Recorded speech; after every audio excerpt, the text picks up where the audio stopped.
मैया सुमित्रा, मैया उर्मिला के जीवन का त्याग का दर्शन कराने की सामर्थ्यता वेदों में भी नहीं है।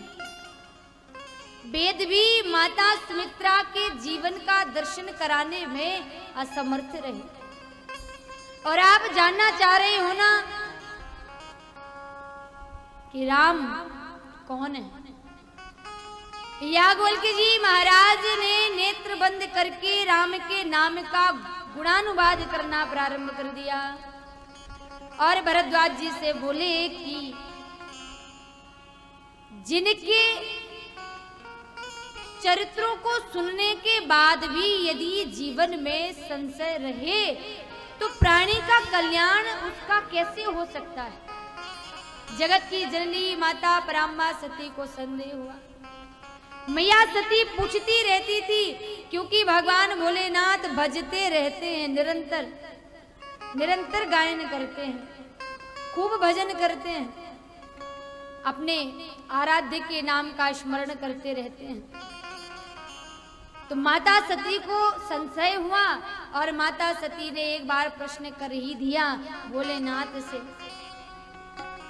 कि आप जिनके नाम का स्मरण करते रहते हैं, जिनके नाम का स्मरण हमारे श्री हनुमंत लाल करते रहते हैं, पवन तनय बल पवन समाना, बुद्धि विवेक विज्ञान निधान। ऐसे राम के नाम को भज करके सेवा करके हमारे हनुमान ने तो भगवान को ही बस में कर लिया।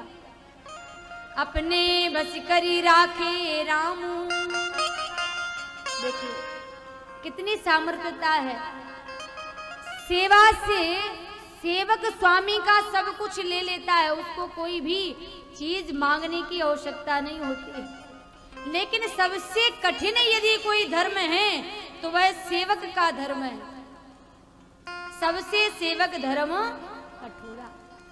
स्वामी से पहले जागना, स्वामी से पहले ठाकुर जी की सेवा करना। लेकिन सेवक जब गुरु के साथ रहने लग जाते हैं तो नैकट्य दोष आ जाता है।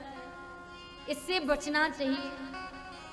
मन में विचार आने लगता है कि यह कोई हमसे ज्यादा भजन तो करते नहीं, हमसे ज्यादा काम तो करते नहीं, सारी सेवा हम करते हैं, अब हम ही गुरुदेव बन गए।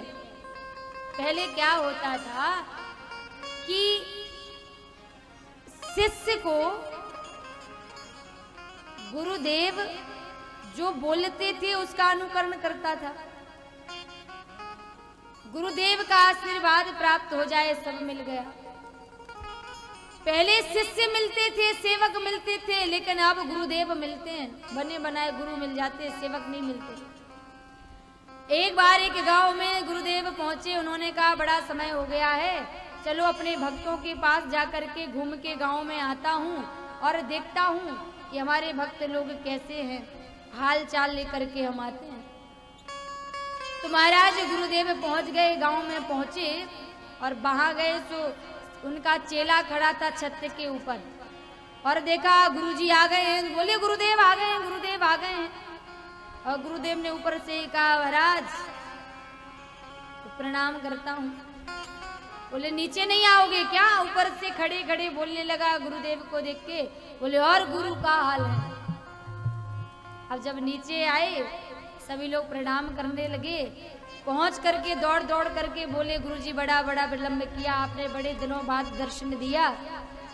सो गुरुदेव भीड़ में सबको आशीर्वाद दे रहे थे।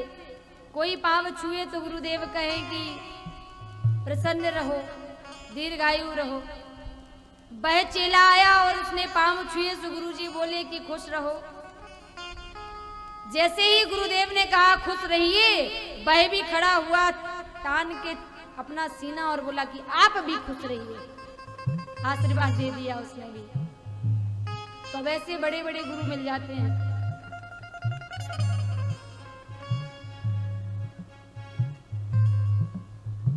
महाराज याज्ञवल्क्य जी कह रहे हैं भरद्वाज मातु पिता और गुरु की वाणी बिनह विचार किए शोभ जानी। बड़ों की बातों पर संशय नहीं करना चाहिए और तर्क वितर्क भी नहीं करना चाहिए। जो हमारे लिए हित होगा वही हमको प्राप्त होगा।